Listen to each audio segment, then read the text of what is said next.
मैंने सोचा कि अगर 249A आपकी एक्सेप्ट हो जाए तो what remedies you have under the law. और मैं रिसर्च कर रहा था, उस रिसर्च के दौरान एक जजमेंट मेरे दिमाग में सादिक मोहम्मद खुर्रम साहब की जजमेंट है, 2024 LHC 6200। The title is Mohammad Sarfaraz versus the state. अच्छा, जब मैं इस जजमेंट को पढ़ता हूं ना बेशा, तो ट्रस्ट मी बहुत सारे ऐसे कॉन्सेप्ट्स मेरे क्लियर हुए हैं, बहुत सारी ऐसी चीजें मेरे नॉलेज में आई हैं। फॉर इंस्टेंस, अगर आप एक फुल फ्लेज ट्रायल के बाद इक्विटल हुआ है तो आपके पास कौन कौन सी पोस्ट ट्रायल जो रेमेडीज अवेलेबल हैं। अगर आपका ट्रायल फुल फ्लेज नहीं हुआ, 249A एक्सेप्ट हुई है, तो फिर आपके पास क्या रेमेडीज अवेलेबल है।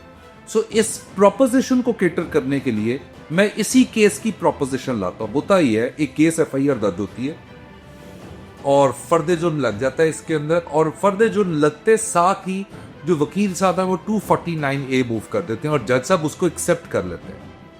अच्छा, जो कंप्लेनेंट काउंसिल है वो क्या करता है, फौरन से पहले निगरानी फाइल कर देता है 439 के तहत to the court of sessions. अच्छा, जब मैंने ये देखा, प्रोपोजिशन को देखा, तो मैंने कहा इक्विटल हुआ है तो निगरानी क्यों आई है।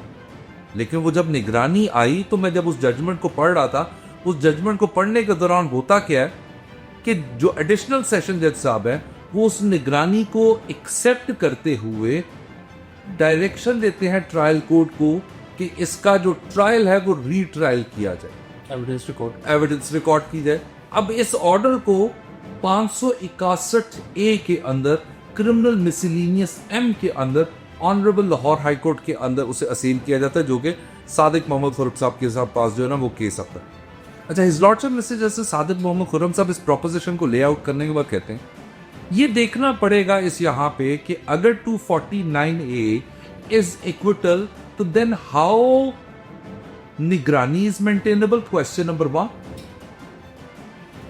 और अगर आपको किसी भी ट्रायल के अंदर आपको इक्विट किया जाता है तो तब आपको रेमेडी कौन कौन सी अवेलेबल है। So here comes the proposition और the subject matter of this video, that is appeal against conviction, appeal against acquittal, criminal revision for enhancement of sentence, and the most important one is petition for special to leave to appeal.